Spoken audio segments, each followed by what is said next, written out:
Captain Lee Do-yun stood in front of the huge viewing screen on Earth's biggest spaceship. He watched the alien delegates argue loudly in the Galaxy Council chambers. The aliens had different shapes and colors, but they all looked angry. Their voices filled the meeting room with strange sounds and clicks. For 50 long years, humanity had followed every single rule the Galaxy Council made. Earth paid massive taxes every year to species they had never even met. Human ships could only travel where the Council said they could go. Human colonies had to ask permission before building anything new. It was like being a child who needed permission to do everything. The aliens treated humans like they were stupid and dangerous. They said humans were too young to make their own choices. They said humans needed guidance from older, wiser species. But Lee Do-yun knew the truth. The aliens were scared of what humans could do if they were free. The final insult came on a cold Tuesday morning council. Leader Vextari stood up in the Great Hall. His body looked like a giant purple octopus with too many eyes. He spoke in the universal language that all species used. His voice was deep and commanding, like he was talking to pets. Vextari announced new rules that made Lee Do-hyun's blood boil. Earth could no longer explore space beyond their own solar system without written permission from the Council. Human colonies would be limited to only 3 planets, no matter how many people needed homes. The worst rule of all was that Earth must give their fusion technology to the Council for what they called proper distribution. Lee Do-hyun clenched his fists as he listened. The fusion technology was humanity's greatest achievement. It provided clean, unlimited energy and had solved Earth's power problems forever. Now the aliens wanted to take it and give it to whoever they chose. They would probably sell it back to Earth at high prices. Ambassador Park. Sujin had been trying to negotiate with the aliens for 6 months. She was Earth's smartest diplomat and spoke 12 alien languages fluently. She had traveled to dozens of worlds trying to find allies who would support humanity. But every species was afraid of the Council Park. Sujin stood up in the council chambers. Her voice was calm but firm as she spoke. She explained that humans had followed every rule and paid every tax for 50 years. She asked why the Council wanted to punish Earth when humans had been model citizens. She reminded them that human technology had helped many species solve their problems. The alien delegates did not care about her words. They made rude noises and turned their backs to her. Some of them laughed with sounds that hurt human ears. One delegate from the Corvani Empire said humans were like children playing with dangerous toys. He said the Council needed to protect the galaxy from human mistakes. What the aliens did not know was that humans had been preparing for this day. Dr. Kim Min-ho had been working in secret with Earth's best scientists for 3 years.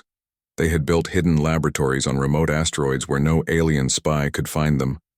The project was so secret that only 50 humans in the entire galaxy knew about it. Dr. Kim Min-ho was a quiet man who rarely spoke in meetings, but his mind was brilliant beyond measure. He had studied every piece of alien technology that Earth was allowed to see. He had also studied the things Earth was not supposed to know about. While the aliens thought they were watching everything humans did, Kim Min-ho had been building something incredible. The technology was called the Quantum Isolation Network. It could cut off entire star systems from the rest of the galaxy's communication and travel networks. The aliens used something called hyperspace to travel faster than light and to send messages across the galaxy. Kim Min-ho's invention could block all hyperspace activity in a chosen area. The Quantum Isolation Network worked by creating invisible walls in space itself. These walls would stop alien ships from jumping to hyperspace. They would also block all alien communication signals from getting through. It was like building a fence around Earth's territory that no alien could cross. While Ambassador Park Sujin continued to argue with the Council, Lee Do-hyun received a secret message on his personal communicator. The message came from Admiral Cho Hana, who commanded all of Earth's military forces. The message was short, but it changed everything. Admiral Cho Hana's voice was clear and strong through the encrypted channel. Operation Independence is approved, Captain Lee. She said, cut all ties with the Galaxy Council. Show them what happens when they push humanity too. Far the time for talking is over. Lee Do-hyun felt his heart racing as he heard those words. Earth had been planning this moment for years. But now, it was really happening. He looked around the council chambers at all the alien delegates who thought they owned humanity. They had no idea what was about to happen. The council vote was a joke. Every alien species voted to approve the new restrictions on Earth. Only 3 small species voted against the rules, and they did it quietly because they were afraid. The final vote was 437 species in favor, and only 3 opposed. Vexteri smiled with his horrible alien face as he announced the results. He said the new rules would take effect immediately. Human ships would return to Earth territory within 1 month. Human colonies would be inspected to make sure they followed the population limits. Earth would hand over all fusion technology within 2 weeks. Ambassador Park Sujin stood up one last time. She looked directly at Vextari and spoke in a voice that every human watching would remember forever. She said that Earth had tried to be good members of the galactic community. She said humans had hoped for friendship and cooperation instead of rules and taxes. Then Park Sujin said something that made every alien in the chamber go quiet. She said that the council had made a terrible mistake. They had forgotten that humans were not pets or children. They were a proud species that would not bow to anyone. The aliens had pushed too hard, and now they would see what humans could do when they were truly angry. As the council session ended, Lee Do-yun walked back to his ship with a smile on his face. The aliens thought they had won by forcing new rules on Earth. They had no idea that their victory would be their greatest defeat.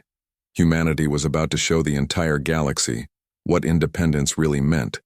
The quantum isolation network was ready to activate. Earth had prepared for years for this moment. Now it was time to cut all ties with the Galaxy Council and let the universe see what happened when humanity stood alone. Engineer Yoon Ji-ho sat in the main control room watching dozens of screens that showed numbers and graphs changing rapidly. His hands moved quickly across the control panel as he prepared to activate the most powerful weapon humanity had ever built, but this weapon would not destroy anything. Instead, it would make Earth and all human colonies disappear from the galaxy. The quantum isolation network had taken 3 years to build in secret. Hidden generators were placed on asteroids throughout human space. Each generator was the size of a small building and used enough power to run an entire city. The generators had been disguised as mining equipment so alien spies would not notice them. Yoon Ji-ho had helped design every part of the network. He was only 28 years old, but his understanding of quantum physics was better than most alien scientists who had lived for hundreds of years. He had studied at Earth University, where human minds learned faster and thought differently than any other species in the galaxy. The countdown began at exactly noon Earth time. Yoon Ji-ho watched as his screen showed all 50 generators coming online across human territory. The generators created invisible barriers in space that would block all hyperspace travel and communication from outside sources. It was like building walls that no alien could see or cross on his main screen. Yoon Ji-ho could see red dots representing alien ships near human colonies. There were hundreds of them: council patrol ships, cargo vessels, diplomatic transports, and spy ships that thought humans did not know about them. Within minutes, all these ships would be trapped inside human space, unable to leave or call for help. The activation sequence started with the generators farthest from Earth. Working inward toward the home system, Yoon Ji-ho watched as each generator sent out waves of quantum energy that changed the basic structure of space itself. The energy waves were invisible, but they would change everything. Commander Bae Seong-min was stationed at the outer edge of human territory when the first generator activated. His sensors immediately detected something strange happening to space around his ship. The readings showed that hyperspace itself was becoming unstable in the area. Something was blocking the normal flow of energy that allowed faster-than-light travel. Bae Seong-min quickly sent a message to all human ships in the area, telling them to move closer to Earth. Before the barriers closed completely, human ships had special modifications that would let them pass through the barriers, but alien ships did not. The modifications were so small that alien inspectors had never noticed them. On the Corvani patrol, ship destroyer of hopes. Captain Kelvash was drinking his morning meal when his navigation officer started screaming in panic. The officer reported that their hyperspace drive had suddenly stopped working. Their communication system could not reach any Corvani ships outside the local area. Captain Kelvash ordered his crew to run full diagnostics on all ship systems, but everything appeared to be working normally. The hyperspace drive had power and showed no damage, but it would not activate. The communication array was receiving power, but could not send messages beyond a few light years. Similar panic was happening on alien ships throughout human space. Captains and crew members who had never experienced equipment failure before, suddenly, found their most important systems not working. Ships that had traveled between stars for decades were now trapped in human territory. Within 6 hours, every alien ship near Earth colonies found themselves completely cut off from the rest of the galaxy. Their jump drives would not engage. Their long-range communication devices received only static. Their emergency beacons that were supposed to work anywhere in the galaxy had gone silent, on the Council homeworld of Nexus Prime. The first signs of trouble appeared in the communication center. Technician Gorvex was monitoring signals from human space when his screen started going dark one by one. First, the signals from the outer human colonies disappeared. Then the monitoring stations near Earth went silent. Fleet Commander Kordash arrived at the communication center within an hour of the first reports. He was a veteran military officer who had fought in 3 galactic wars and had never seen anything like this. An entire region of space containing 3 star systems had simply vanished from the galactic network. Kordash tried to contact human authorities using emergency diplomatic channels but received no response. He ordered his fastest ships to travel to human space, but the ships reported that they could not enter the area. Something invisible was blocking their hyperspace jumps. Dr. Kim Minho stood in Earth's main command center watching reports come in from across human territory. The quantum isolation network was working perfectly. Every alien ship was trapped inside the barriers, unable to leave or communicate with their governments. The barriers worked both ways, so humans could not receive alien signals either. But that was exactly what they wanted. President Naunji arrived at the command center to see the results of Operation Independence. She was a small woman with gray hair, but her voice commanded respect from everyone in the room. She had been elected as Earth's leader specifically because she promised to stand up to alien-controlled. Dr. Kim Minho explained the situation to President Naunji. In simple terms, the quantum barriers were now active around all human territory, blocking all forms of faster-than-light travel and communication from outside sources. The barriers were invisible and could not be detected by alien science. What made the situation terrifying for the Council was not just that they had lost contact with human space. The economic impact hit the galaxy immediately. Human trade routes carried 30% of all galactic commerce. Human ships transported goods between species that did not trust each other to trade directly. Human-manufactured products were considered the highest quality in known space. Human engineers designed the best hyperspace engines. Human doctors developed the most effective medicines. Human farmers grew food that could survive on dozens of different worlds. Within the first week after the disconnection, the galaxy's stock markets began to crash. Trading companies that depended on human routes found themselves unable to deliver goods to their customers. Alien colonies that imported human food started rationing supplies. The Zephyrian Empire discovered that they could not get the advanced computer chips they needed for their defense systems. These chips were only made in human factories using techniques that other species had tried and failed to copy. Without these chips, Zephyrian military ships would be defenseless. The Corvani Federation found that their mining operations had stopped working. The mining equipment was built by human companies and needed regular maintenance that only human engineers knew how to perform. The Corvani had always assumed they could figure out human technology if they needed to. But they were wrong. Pirates and raiders throughout the galaxy began attacking merchant ships in areas that had previously been protected by human patrol fleets. The human military had been providing security for trade routes across hundreds of star systems. Now those routes were completely undefended. Council meetings became shouting matches as member species blamed each other for the crisis. Some aliens demanded immediate military action against the barriers, but their scientists could not understand how the technology worked. The barriers appeared to be made of nothing, but they stopped everything. The Council had learned a harsh lesson about taking humanity for granted. They had treated humans like junior partners who should be grateful for alien guidance. Now they realized that humans had become the backbone of galactic civilization without anyone noticing. The galaxy was falling apart, and Earth was completely silent. 3 months had passed since the Great Disconnection, and the galaxy was falling apart faster than anyone had imagined. Commander Bae Sung-min stood at his defense station, watching alien ships gather outside the invisible barriers that protected human space. Every day more ships arrived, and every day they looked more desperate. The alien ships tried everything to break through the quantum barriers. Some attempted to ram the invisible walls at full speed, but their ships simply bounced off, like hitting solid metal. Others fired every weapon they had, but the energy blasts disappeared into nothing. The barriers absorbed everything without even glowing. Bae Seong-min had orders to monitor the aliens, but not to help them.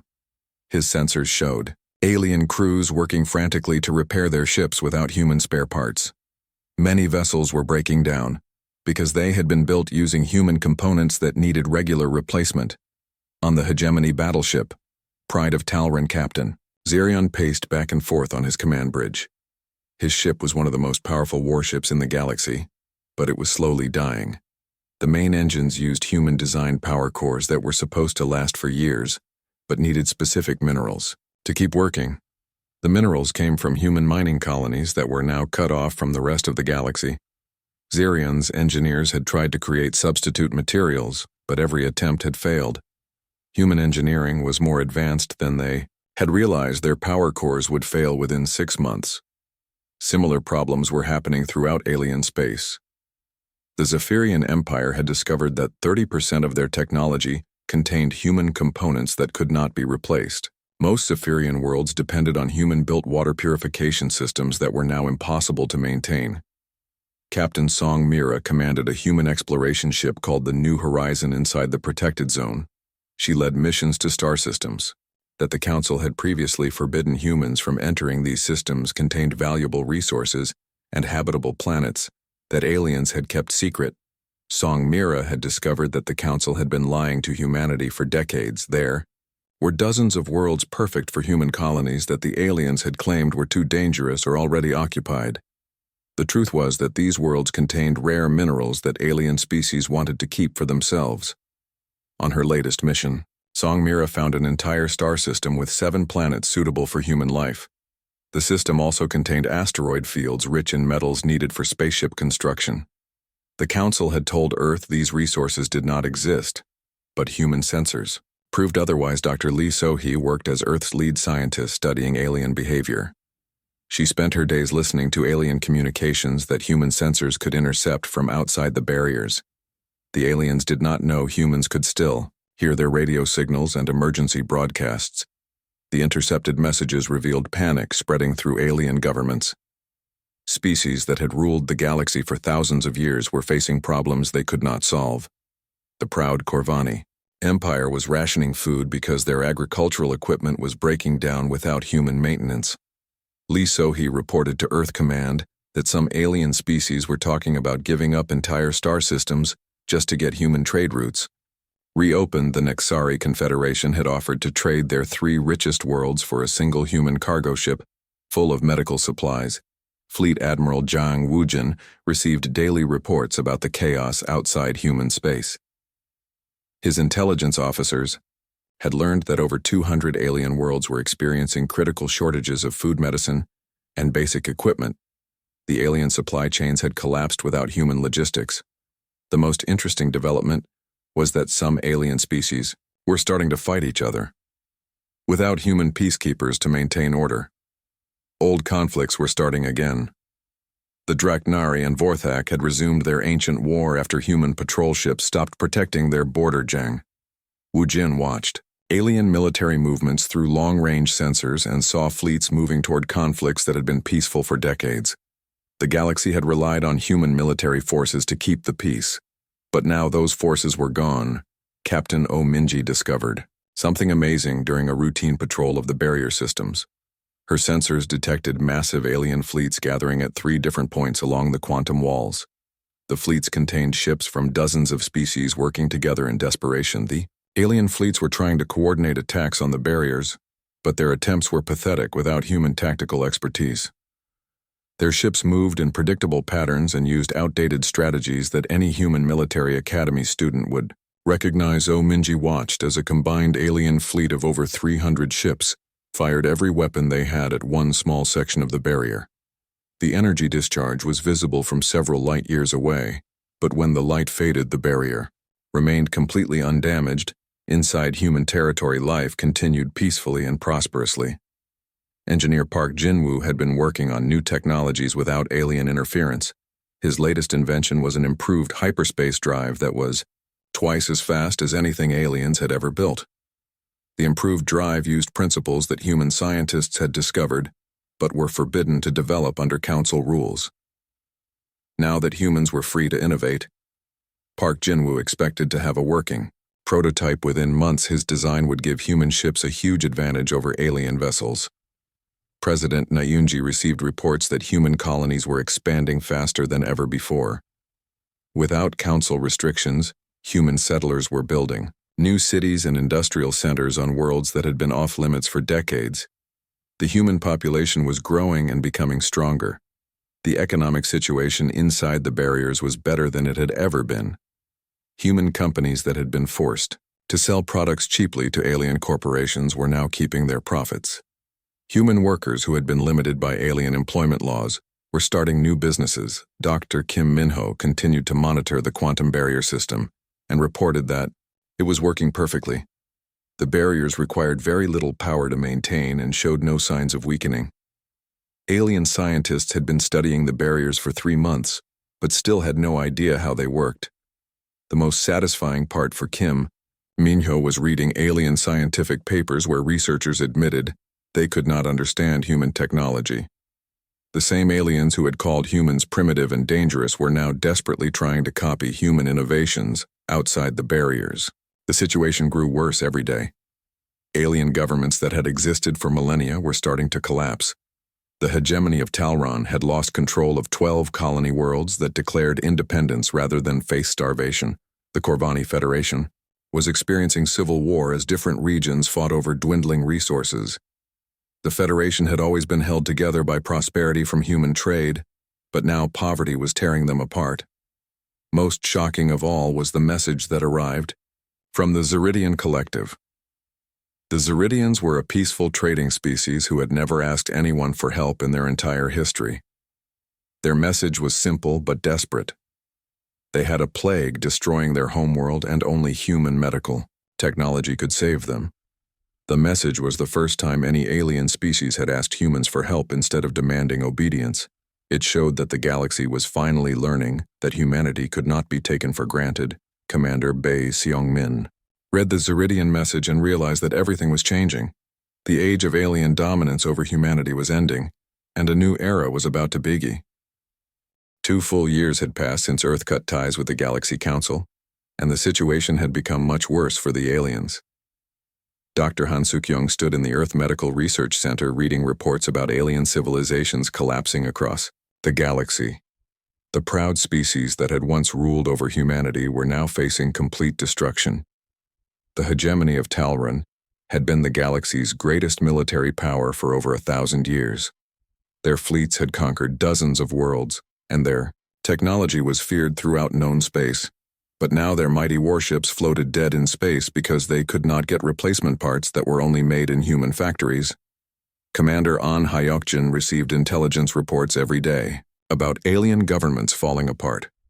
The Corvani Empire had lost half of their territory to rebel groups who refused to follow a government that could not provide basic services. Corvani leaders were hiding in bunkers while their people rioted in the streets. The most desperate aliens had started sending messages toward human space, hoping that something would get through the quantum barriers. These messages offered incredible deals that would have been impossible to imagine just 2 years. Earlier, the Draknari Confederation offered to give humans 10 star systems in exchange for just 1 cargo ship full of medical supplies. Captain Lim Soyeon monitored these alien communications from her station near the barriers. She had translated hundreds of messages from dozens of species. All of them begged for human help, but most still tried to sound like they were offering fair trades instead of admitting they were completely helpless. Some alien messages were more honest about their desperation. The Vorthak Syndicate sent a message admitting that their entire civilization would collapse within 6 months without human assistance. They offered to become a human protectorate and follow Earth laws in exchange for trade agreements. Inside the quantum barriers, humanity was experiencing a golden age of prosperity and discovery. Captain Ominji had led exploration missions to 17 new star systems that the Council had kept secret from Earth. These systems contained more habitable worlds than humanity had ever dreamed of. The new worlds were perfect for human settlement with clean water, breathable atmospheres, and rich soil for farming. Some worlds contained rare minerals that were incredibly valuable. Others had unique ecosystems that human scientists were excited to study without alien interference. Engineer Park Jinwoo had completed his improved hyperspace drive, and the results were amazing. Human ships could now travel twice as fast as the best alien vessels. The new drive also used less energy and was more reliable than anything aliens had ever built. Park Jinwoo's invention meant that human ships could explore and colonize space much more efficiently than before.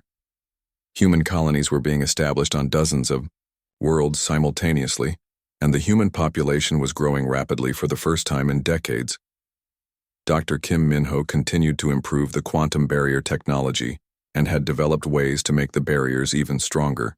The barriers now protected not just human space but also deflected most forms of alien scanning attempts. Aliens could no longer spy on human activities from outside the protected zone. The turning point in alien attitudes came when the Zeridian Collective sent a very different kind of message. The Zeridians were known throughout the galaxy as peaceful traders who never asked for help from anyone.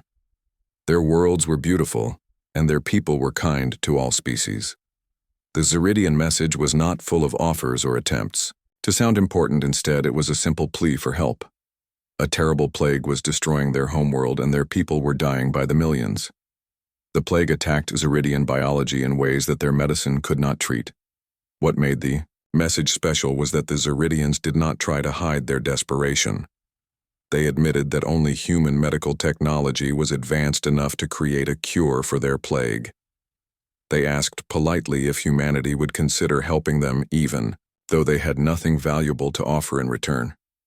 President Nayunji called an emergency meeting with all of Earth's top leaders to discuss the Zeridian request. The meeting room contained the most powerful people in human space, including military, commanders, scientists, and government officials. Admiral Cho Hana argued that humanity should maintain complete isolation until aliens learned to treat humans as equals. She pointed out that any sign of weakness might encourage aliens to try controlling Earth again. The barriers were working perfectly, and humanity was safer than ever before. Dr. Kim Min-ho had a different opinion. He believed that helping the Zeridians could send the right message to other alien species. Humanity was not cruel or heartless, but would only help those who asked respectfully instead of making demands. Captain Lee Do-hyun, who had been present when the Council first insulted humanity, suggested a careful approach. Earth could help the Zeridians, but only under strict conditions that would show other aliens how they needed to behave if they wanted human assistance.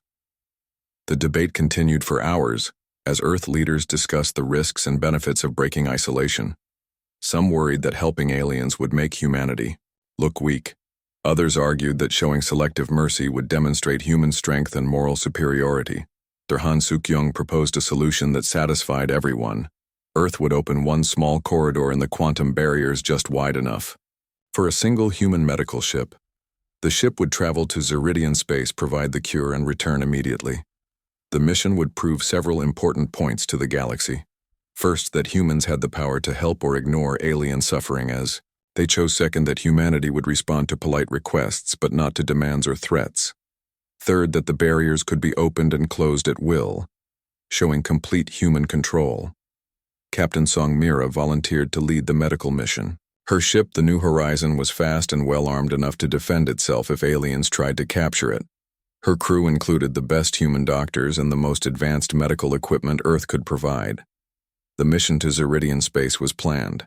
Carefully, human intelligence had been monitoring alien fleet movements and knew exactly where every hostile ship was located. The route to Zeridian worlds would avoid areas where aggressive aliens might try to intercept the medical ship when the small corridor opened in the quantum barriers. Alien sensors throughout the galaxy detected the change. Hundreds of alien ships immediately moved toward the opening, hoping to force their way into human space. But they were too slow. Captain Song Mira piloted her ship through the corridor and into open space for the first time in 2 years. Her sensors showed dozens of alien vessels trying to follow, but the corridor closed behind her before any alien ship could enter. The flight to Zeridian space took 3 days, and Song Mira could see the desperation of alien civilizations along the way. Dead ships floated in space around every alien world. Some planets showed no signs of artificial light, suggesting that their civilizations had already collapsed. When Song Mira reached the Zeridian homeworld, she found a people grateful beyond words. The Zeridians welcomed her ship with joy and tears. They had prepared landing areas and medical facilities where human doctors could work safely. The human medical team, led by Dr. Han Suk-young, worked for 2 weeks developing and distributing the cure for the Zeridian plague. The cure was based on human medical technology that was decades ahead of anything aliens possessed. The mission succeeded in saving millions of Zeridian lives, but more importantly, it sent a clear message to the entire galaxy. Humanity was willing to help, but only on human terms. The days of alien demands and human obedience were over forever. Word of the successful mission spread quickly through alien space. Other species realized that humans were not monsters who enjoyed alien suffering. They were reasonable people who would cooperate with those who showed proper respect. The galaxy was finally learning how to ask instead of demand. The formal negotiations took place at a space station built exactly at the edge of the quantum barriers. Ambassador Park Soo-jin stood in the main conference room watching alien delegates arrive one by one. These were the same species that had once treated humanity like children, but now they came as beggars hoping for mercy. For the first time in galactic history, alien leaders had come to humans not as rulers, but as equals who desperately needed help. The once mighty council leader, Vextari, looked old and tired as he walked slowly into the meeting room. His purple skin had lost its shine and his many eyes showed fear instead of arrogance. Park Soo-jin had prepared for this moment for 3 years. She had studied every alien culture and learned exactly what each species needed most. The humans held all the power now, and she intended to use it wisely to create a better galaxy for everyone. President Naunji arrived at the space station aboard Earth's newest flagship called the Independence. The ship was twice as large as any alien vessel and used technology that aliens could not understand. Its weapons could destroy entire fleets, but its real power was what it represented. The Independence showed that humanity had grown stronger during isolation. While aliens fought over scraps and struggled to maintain their old technology, humans had built incredible new ships and explored dozens of new worlds. Earth was no longer the weak junior partner that needed protection.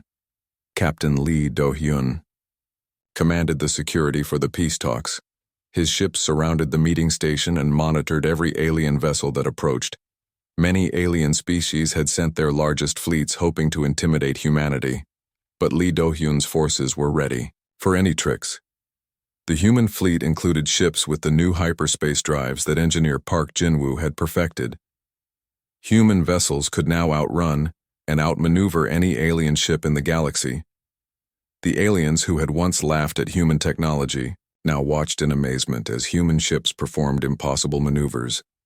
Ambassador Park Soo-jin opened the negotiations by laying out humanity's terms in clear, simple language. The Galaxy Council's authority over human territories was permanently ended. Earth would control its own trade routes, expansion, and military without any alien interference.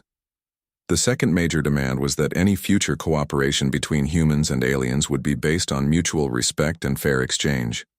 Gone were the days when aliens could demand tribute or taxes from Earth. Human ships would trade with aliens who offered fair deals, but would ignore those who tried to cheat. The third term shocked many alien delegates. Humanity claimed the right to explore and colonize any star system that was not already inhabited by intelligent life. The Council had kept dozens of systems secret from humans, but now Earth demanded access to these hidden worlds. Park Soo-jin explained that humans had discovered the Council's lies about resource availability and habitable planets. The aliens had been hoarding the best worlds while forcing humanity to accept inferior colonies. Earth would no longer accept such deception. The alien delegates had no choice but to agree to every human demand. Their civilizations were collapsing, and only human trade and technology could save them. Council leader Vextari signed the Independence Treaty with hands that shook from fear and desperation. The treaty signing was broadcast across the galaxy so every species could see that the age of alien dominance over humanity was officially over. Human colonies cheered as they watched their former oppressors bow to Earth demands. Captain Lee Do-yun watched from the Independence as the quantum barriers began to lower in carefully controlled sections. Human ships started moving freely through the galaxy again, but now they flew under Earth's flag instead of the Council symbol. The new arrangement worked better than anyone had expected. Human trade ships returned to alien space, but with much better deals than before. Aliens who had once paid humans poorly for their goods now competed desperately to attract human merchants. Dr. Kim Minho established monitoring stations throughout former Council space to watch for any signs of alien military buildup. The stations used advanced technology that aliens could not detect or interfere with. Earth would never again be surprised by alien aggression. The human military had grown much stronger during the isolation period. Fleet Admiral Zhang Wujin commanded forces that were larger and more advanced than anything the galaxy had ever seen. Human patrol ships began protecting trade routes, but only for species that treated Earth fairly. Some alien civilizations remained hostile and refused to accept the new order. The Corvani Empire tried to attack a human colony, but discovered that Earth military technology had advanced far beyond their understanding. Human defense systems destroyed the Corvani fleet without losing a single ship. The destruction of the Corvani attack fleet sent a clear message to other hostile aliens. Humanity was no longer the peaceful species that avoided conflict. Earth would defend itself and its allies with overwhelming force against any aggressor. Captain Song Mira established new exploration routes that took human ships to regions of space that had been forbidden under Council rule. Her discoveries included star systems rich in rare minerals and worlds perfect for human settlement. The galaxy was much larger and more welcoming than aliens had wanted humans to know. Engineer Park Jinwoo continued developing new technologies that gave humans advantages over alien species. His latest invention was a manufacturing system that could build spaceships twice as fast as alien shipyards. Human industrial capacity was growing rapidly. Dr. Lee So-hee worked with alien scientists who genuinely wanted to cooperate with humanity. These aliens had learned that working with humans as equals produced better results than trying to control or manipulate them. Joint research projects began producing amazing discoveries. The most important change was in how alien species treated humans in daily interactions. Aliens who had once been rude or dismissive toward humans now spoke politely and showed respect. Human merchants reported that alien customers were much more pleasant to deal with. President Na Eunji established the Human Colonial Authority to manage the settlement of new worlds discovered during exploration. The authority used fair selection processes to choose colonists and provided them with the best equipment and technology available. Years passed, and the galaxy became more peaceful and prosperous than it had been in centuries. Species that had fought for thousands of years began cooperating because human peacekeepers maintained order fairly. The galaxy worked better when humans were treated as equals instead of servants. Captain Ominji led mixed crews of humans and aliens on exploration missions to the far edges of known space. These crews worked together effectively because aliens had learned to respect human abilities, and humans had learned which alien species could be trusted. The old Galaxy Council was dissolved and replaced with a new organization where every species had equal representation.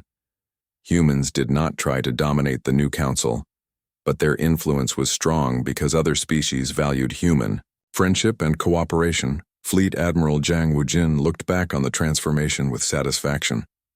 The galaxy had learned that pushing humanity too far led to consequences that no alien species could handle. Earth had shown that sometimes the greatest strength came from being willing to walk away from unfair arrangements. The universe would never again underestimate what humans could accomplish when they stood together with dignity and determination.